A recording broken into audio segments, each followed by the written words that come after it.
Hey everybody, Conman1701 here to give you guys another video. This video is essentially to kind of help me process my grandmother's passing away in January and to kind of just, talk about how I'm feeling, just by myself.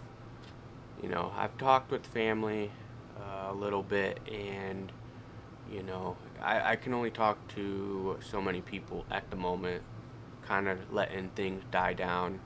But yeah, I just wanted to do this.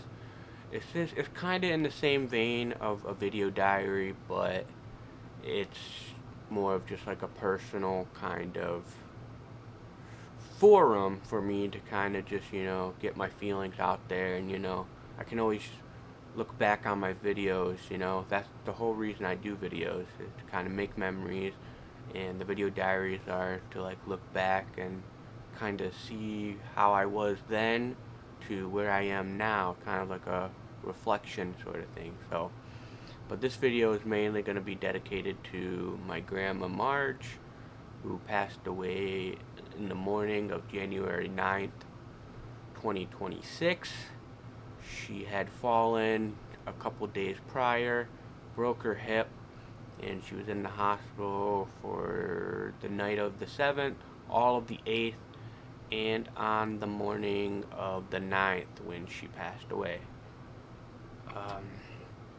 It's been kind of difficult. As I've said, I was incarcerated for 3 weeks, like 5 days after she passed away, up until fairly recently, and I wasn't really given time to process or kind of, get through my feelings, and how regretful and how much guilt and remorse and just how frustrated and upset I was over just everything, because I feel like I let her down, and that's not what I was trying to do. I wanted to be like her. She is a very, very selfless person, or was a selfless person, and she just cared about everybody. She worried about everybody. She took extreme responsibility over everybody, especially the grandkids, me, my cousins Lexi and Lily, and my little sister Harley, and my cousin Derek, my little cousin Derek. And yeah,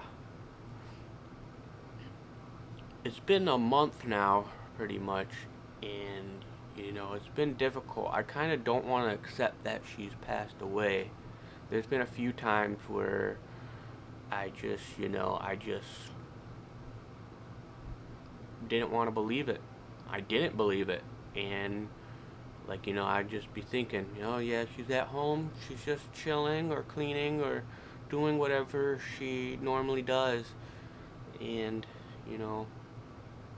it's hard, and I've been having reoccurring dreams about her, and they're so vivid it feels like she's there. She's actually there, and it's woken me up, and it's scared the living daylight out of me, and it's just hard, and I feel really bad because I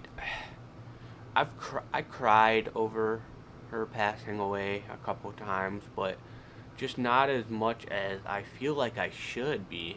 Like, I feel like I should be a lot more upset, and I feel like there's something wrong with me because I'm not as upset as I want to be or think I should be, and it's been really hard.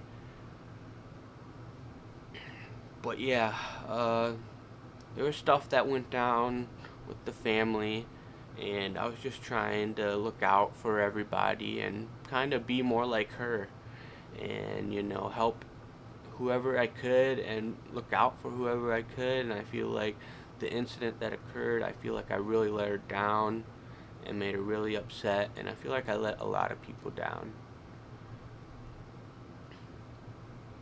But no, my grandma was the sweetest person ever. She was always, sweet and kind and caring to everybody. She had no issues with anybody. None at all. Sure, there'd be bickerments and fights and arguments and stuff like that here and there, but she never had any ill will against anybody. She was amazing, and you know, she lived 70, she was about to be 73 years old this year, I'm pretty sure. She was born in 53. Yeah, I'm pretty sure this October she would have turned 73. And I think it's just unfair that she passed away. And there's been a personal struggle that I've been dealing with in terms of her passing away. And it was, she was trying to reach out to family members the night and morning of the ninth, and she was calling around, and she just really wanted to get out of the hospital. She felt trapped and scared, and you know, I know it was just the medication affecting her brain, but still, I've never heard my grandma that vulnerable. And she called me, and I talked to her for about 15 minutes or so. And I was trying to reassure her and let her know that, like, hey, grandma, you can't leave. You gotta stay there. If you leave, you're just permanently gonna have a really messed up hip and stuff like that. They're just trying to help you. I understand you're scared and whatnot, but you know, you need to stay there because leaving would do more harm than staying there. And she, you know, she kind of understood, and she wanted me to come pick her up. Obviously, I was gonna try and figure something out, but nothing occurred. And we got off the phone. I told her I love you, everything's gonna be okay. And she called around, I believe, and then about 2 hours later she called me again. I was busy in the bathroom, I think, and I didn't have my phone on me, and I think I had do not disturb turned on. And she called me once, left a voicemail, called me twice, left a voicemail, and then she tried to FaceTime me, but that didn't go through. But she left me two voicemails, and she just really wanted me there. She really wanted me to come get her, and you know, not having a vehicle, not having my license still, which I need to work on, but not having any means to get up there. I mean, I wasn't going to try and get her out of there, but if I could have at least gotten up to her room and could sit with her until she went in for surgery, you know, I would have been happy. I would have been, you know, I would have been able to take care of her and, you know, just talk to her and keep her occupied and, you know, just keep her calm and collective, and, you know, everything would have been okay. But no, she left me that voicemail. She wanted me to call the police.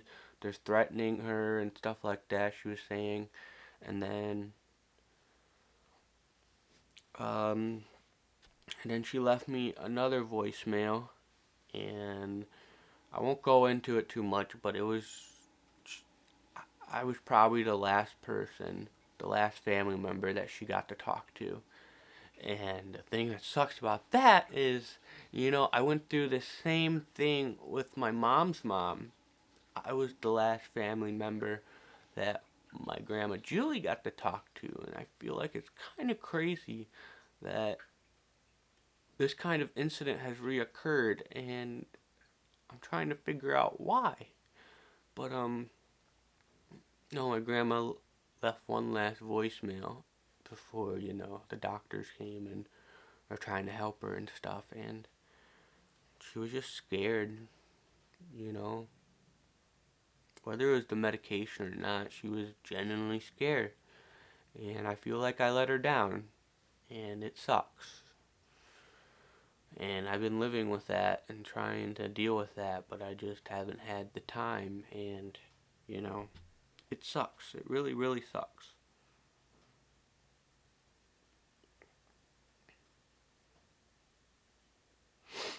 And I feel bad about everything that transpired afterwards. I feel like I've majorly let her down. Like, I feel like she's looking down on me and is very disappointed in me. And, you know, I can understand, but at the same time, Like,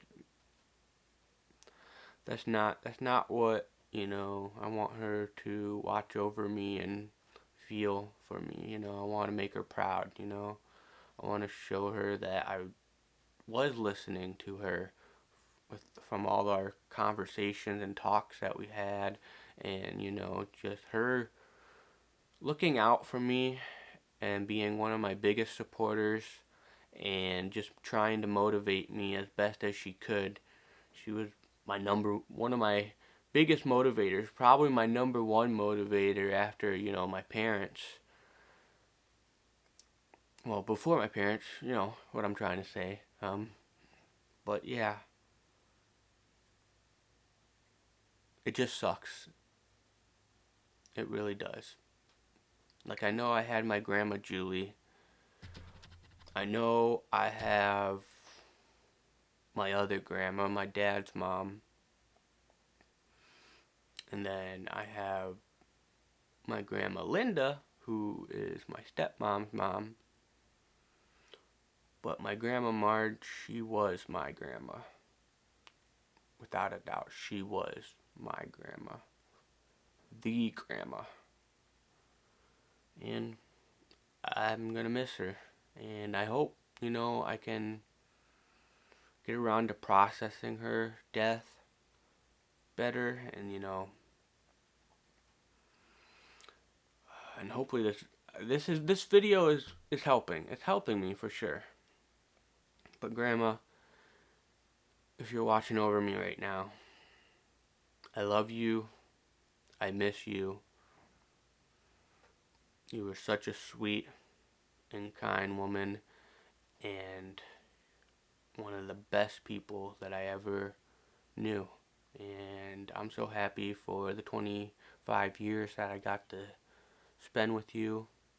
I remember all the times you used to pick me up from preschool, or pick me up on Wednesdays and take me to go get books, and taking me over to Aunt Nancy's, and I get to be creative and tell stories and everything like that. And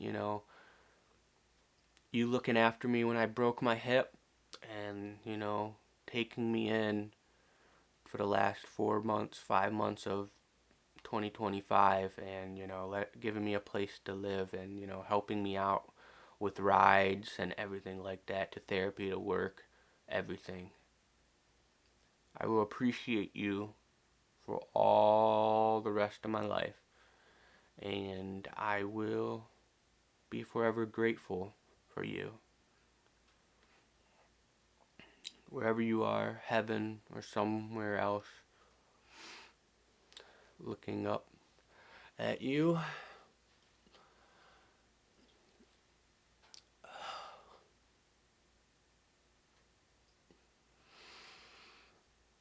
Yeah.